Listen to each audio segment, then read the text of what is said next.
오늘도 믿음으로 승리하며 나가는 저와 여러분 되시길 축복합니다. 자, 계속되는 말씀 사무엘하 3장 2절부터 39절까지 말씀을 보려 합니다. 사무엘하 3장 2절부터 39절. 오늘 본문의 말씀은 또는 어떤 일이 있었을까? 한번 본문을 한 절 한 절씩 깊이 묵상하면서 교독하는 시간 갖기를 원합니다. 제가 먼저 읽겠습니다. 다윗이 헤브론에서 아들들을 낳았으되 맏아들은 암논이요 이스라엘 여인 아히노함의 소생이요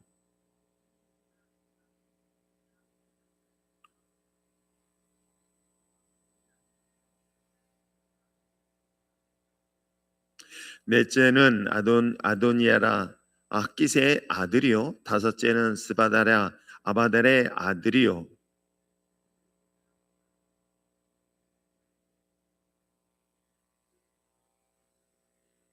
사울의 집과 다윗의 집 사이에 전쟁이 있는 동안에 아브넬이 사울의 집에서 점점 권세를 잡으니라.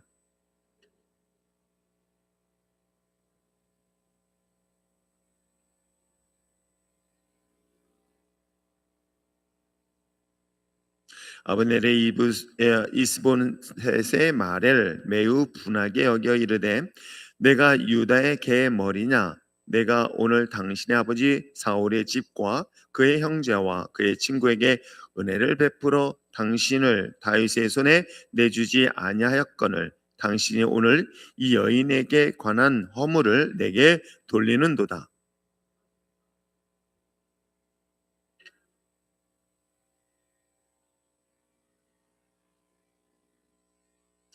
그 맹세는 곧 이 나라를 사울의 집에서 다윗에게 옮겨서 그 왕위를 단에서 브엘세바까지 이스라엘과 유다에 세우리라 하신 것이라 하매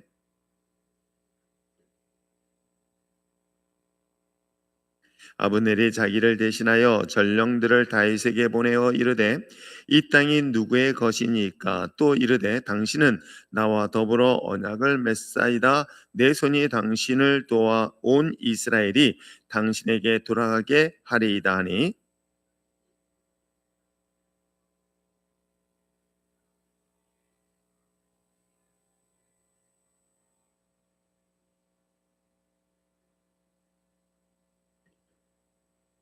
다윗이 사울의 아들 이스보셋에게 전령들을 보내 이르되 내 처 미가를 내게로 돌리라. 그는 내가 전에 블레셋 사람의 포피 100개로 나와 정원한 자니라 하니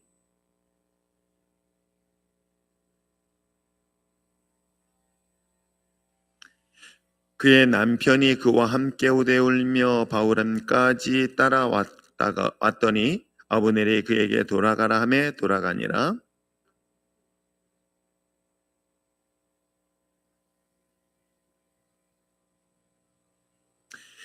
이제 그대로 하라. 여호와께서 이미 다윗에 대하여 말씀하시기를 내가 내 종 다윗의 손으로 내 백성 이스라엘을 구원하여 블레셋 사람의 손과 모든 대적의 손에서 벗어나게 하리라 하셨음이라 하고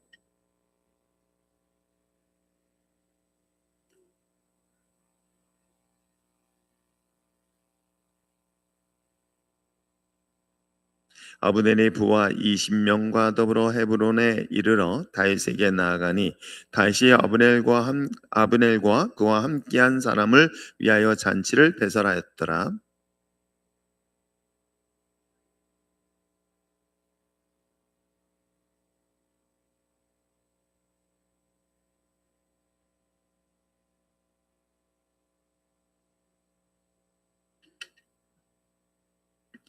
다윗의 신복들과 요압이 적군을 치고 크게 노력한 물건을 가지고 돌아오니 아브넬은 이미 보냄을 받아 평안히 갔고 다윗과 함께 헤브론에 있지 아니한 때라.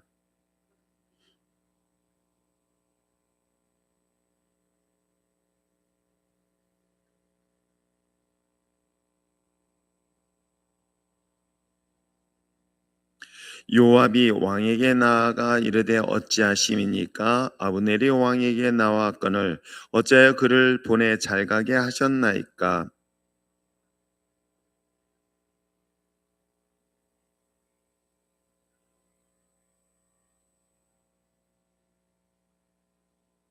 이에 요압이 다윗에게서 나와 전령들을 보내 아브넬을 쫓아가게 하였더니 시라 우물가에서 그를 데리고 돌아왔으나 다윗은 알지 못하였더라.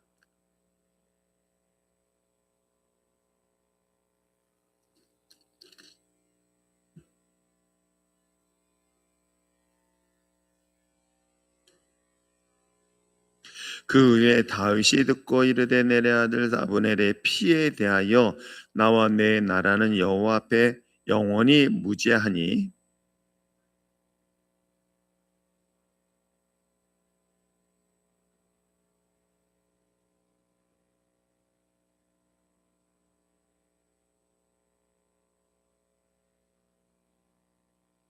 요압과 그의 동생 아비새가 아브넬을 죽인 것은 그가 기본 전쟁에서 자기 동생 아사엘을 죽인 까닭이었더라.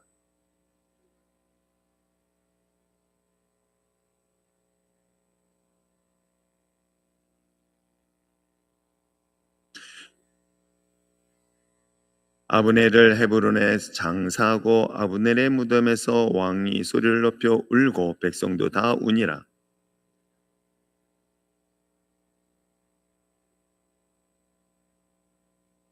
내 손이 결박되지 아니하였고 내 발이 차고에 차이지 아니하였거늘 불의한 자식의 앞에서 엎드러진 같이 내가 엎드려졌도다 하매 온 백성이 다시 그를 슬퍼하여 우니라.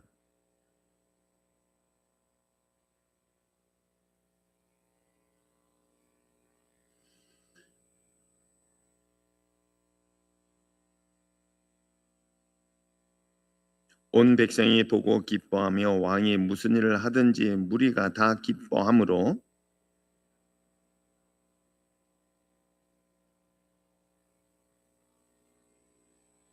왕이 그의 신복에게 이르되 오늘 이스라엘의 지도자의 큰 인물이 죽은 것을 알지 못하느냐?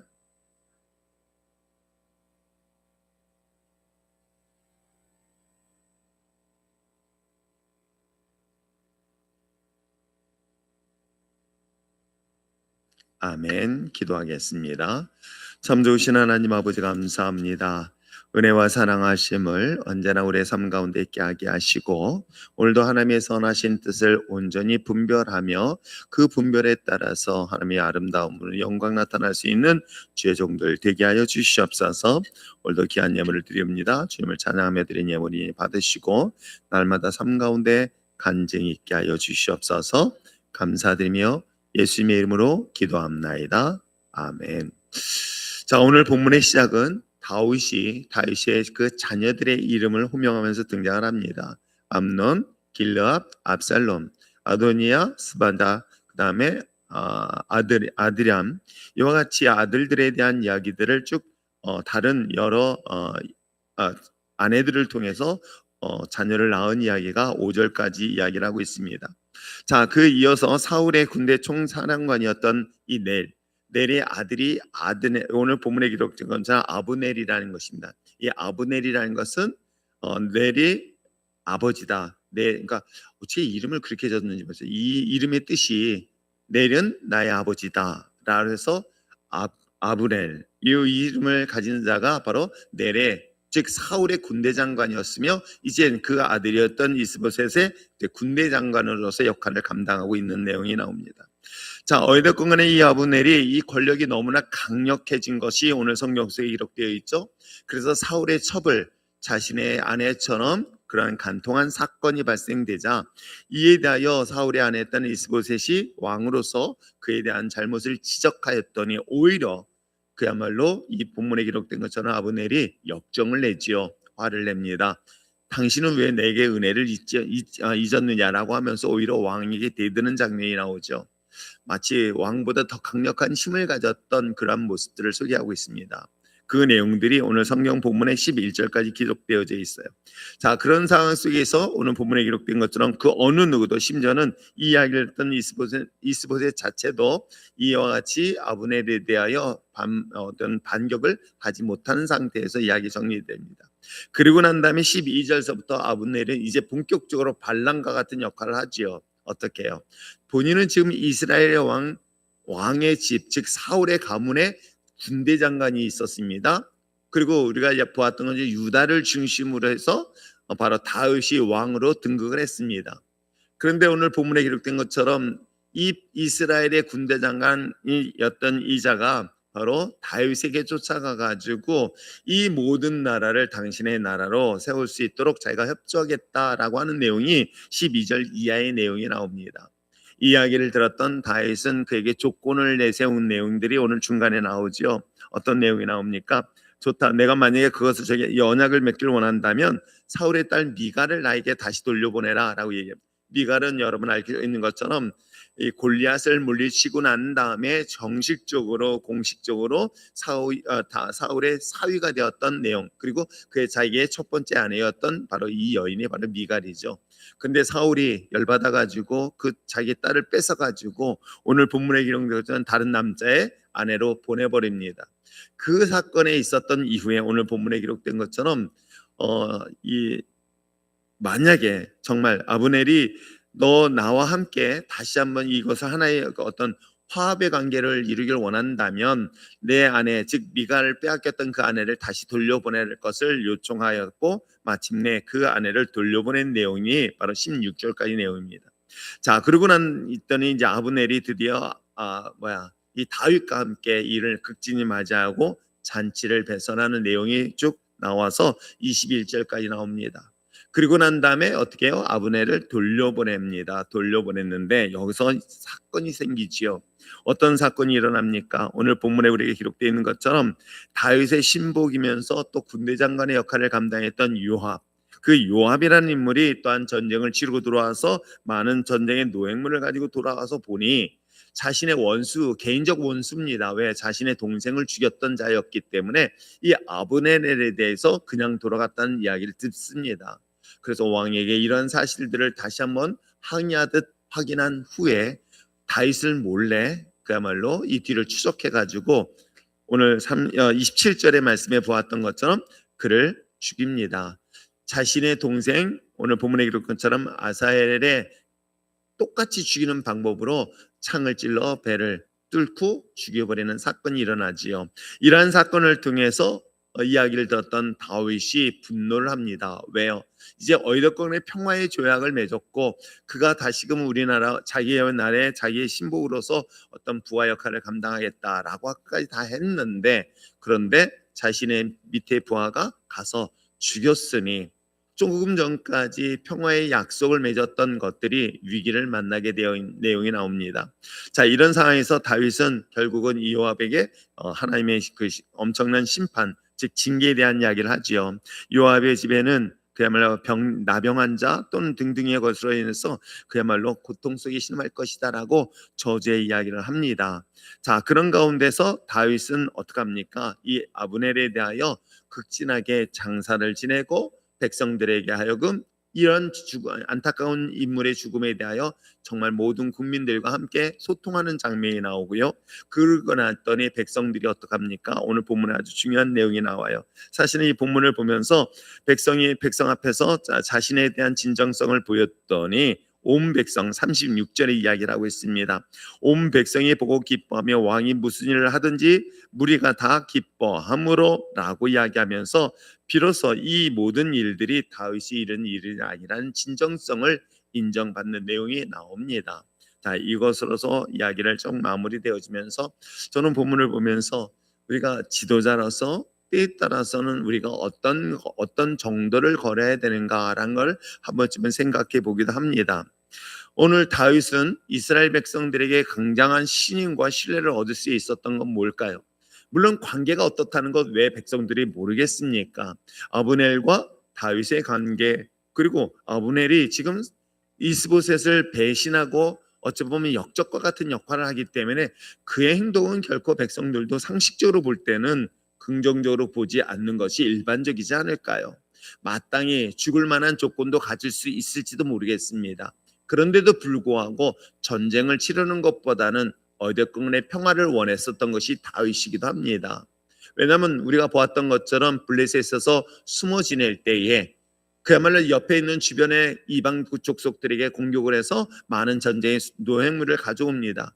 그때마다 블레셋의 왕이 물어보잖아요. 그때마다 자신의 조공을 바치면서 이스라엘 자기의 나라에 가서 이것을 마치 전쟁을 치러서 빼앗고 훔쳐온 것처럼 이야기했던, 거짓말했던 이야기가 있었던 것처럼 어이덕건의 이 다윗의 입장에서는 동족 간의 피비린내 나는 전쟁, 싸움, 그거는 결코 원하지 않는 것들을 보게 되어졌고요. 마침내 블레셋과 이 이스라엘, 즉 사울과의 전쟁을 치를 때도 어렵건 간에 그 마음의 불편함을 아시고 하나님께서 그 피할 길을 주셨던 것 또한 우리가 지난 시간 살펴봤던 내용이기도 합니다. 우리가 가장 좋은 방법은 아무리 원수일지라도 싸움을 통해서 관계를 회복하는 것보다는 싸우지 아니하고 그 사람과 연합하는 것이 또한 중요하다는 것, 그리고 또한 심판은 하나님의 손에 맡기는 것, 이 두 가지는 어찌 보면 우리의 신앙에 대해서 가장 중요한 신앙의 자세가 아닐까 생각을 해봅니다. 내가 굳이 보복하지 않아도 하나님이 그 모든 상황들을 이끄시는 것들을 우리는 성경을 통해서 볼 수 있지 않을까요? 우리에게 받은 은혜의 사랑을 마음껏 나누는 것은 우리가 해야 될 사명이기도 합니다. 원수에게 우리에게 사랑을 베풀고 은혜를 제공하고 또 우리에게 주신 축복을 나눌 수 있는 것은 우리들이 해야 될 일입니다. 그러나 내가 상대의 원수에 대해서 내가 보복하거나 그를 미움의 대상으로 삼지는 마시기를 바랍니다. 오히려 상대방에 대한 미움의 마음이 있다고 한다면 미워하는 감정보다는 오히려 하나님 앞에 기도하면서 긍휼한 마음을 가져보는 것은 어떨까요? 지금 이 이야기를 하고 있는 거예요. 이 이야기가 다윗을 통해서 보여주고 있고요. 이 다윗이 결국 백성들의 마음을 움직일 수 있었던 배경이 되기도 했던 것입니다. 왜 이게 굉장히 중요한지 아십니까? 이스라엘은 이제 왕으로 세워졌습니다. 어이덕근건의 왕으로 세워지는 순간부터 고대 근동, 우리나라도 마찬가지 아니겠습니까? 우리가 어쩌면 역성혁명이 일어나지 않는 이상은 정상적인 국가라고 한다면 그 아버지에 의해서 아들, 그 아들에 의해서 손자, 즉 그 집안의 가문이 이제 왕의 가문으로 이어지는 것은 우리나라 역사처럼 고대 근동의 역사도 똑같습니다. 근데 이것을 바꾸는 방법은 딱 하나예요. 반란 외에는 이것을 왕권을 바꿀 방법이 없는 것입니다. 그렇다면 사울이 왕이 되었기에 오늘 본문에 기록된 것처럼 이스보셋이 왕이 될 수 있었던 것이죠. 그런데 하나님의 방법은 어떤 방법일까? 굳이 피를 흘리면서 역성적인 전쟁, 혁명을 일으키는 것이 아니라 하나님께서 이것을 자연스럽게 흐름을 바꿔버리는 사건들을 오늘 성경을 통해서 보여주고 있는 것은 바로 그가 그 적에 대하여 어떻게 행동을 하느냐라는 것을 통해서 하나님의 역사하심을 볼 수 있는 것 아닐까요? 그렇습니다. 어쩌보면 이것을 통해서 다윗은 얼마든지 이것을 통해서 적을 물릴 수 있는 좋은 계기가 되었습니다. 피를 흘릴 수 있는 방법도 있었을 것입니다. 그러나 피 흘리는 방법보다는 사랑과 용서와 화합을 어쩌면 다윗이 선택했던 것이 어쩌면 하나님이 우리를 향하신 거룩한 뜻이면서 동시에 우리가 세상을 살아가야 되는 가장 중요한 신앙의 자세는 아닐까요? 물론 세상에는 힘으로 세상을 누르고 힘으로 세상을 지배하려고 하는 성향이 분명히 있습니다. 그러나 우리는 하나님을 믿는 백성으로서 우리는 악에 대하여 선으로 대할 수 있는 용기 있는 그리스도인이 됐으면 참 좋겠습니다. 불의 앞에서 불의는 당연히 맞서 싸워야 합니다. 우리가 부려야 타협을 하라는 것이 아닙니다. 그러나 한 가지 분명한 것은 어떤 불의와 악 앞에서도 우리가 똑같은 불의의 방법을 쓰는 것을 말하고 있지 않습니다. 악을 선으로 이길 수 있는 방법이 의외로 참 많이 있거든요. 오늘 이 본문의 교훈이 바로 우리에게 주는 또 하나의 교훈이기도 합니다. 그리고 어이덕근건의 약속을 끝까지 지켜낼 수 있는 저와 여러분 되시길 다시 한번 주님으로 부탁드립니다. 그래서 우리가 이 세상을 살아가는 데 있어서 하나님의 선하신 마음을 가지고, 물론 그걸 보면 사람들이 볼 때는 굉장히 우습게 생각할 것 같죠? 절대 그렇지는 않습니다. 세상에서는요, 실력이 있는 자들 앞에서는 고개 숙이게 되어 있습니다. 그래서 실력을 키우는 게 좋은 것이지 그야말로 좋지 않은 방법에 힘을 갖는 것은 별로 바람직하지는 않습니다. 그렇듯 우리의 하나님의 믿음의 자녀들이 세상 속에서의 실력을 갖추되 악을 악으로 갚는 것이 아니라 악을 끝까지 선으로 대하고 또한 선으로 승리하며 나가는 믿음의 사람이 되어질 때에 놀랍게도요, 하나님은 마침내 사람들로부터 인정과 칭찬받는 자리에 반드시 쓰게 될 줄 믿습니다. 그런 믿음의 사람으로 살아내는 저와 여러분 되시길 축복합니다. 기도하겠습니다. 참 좋으신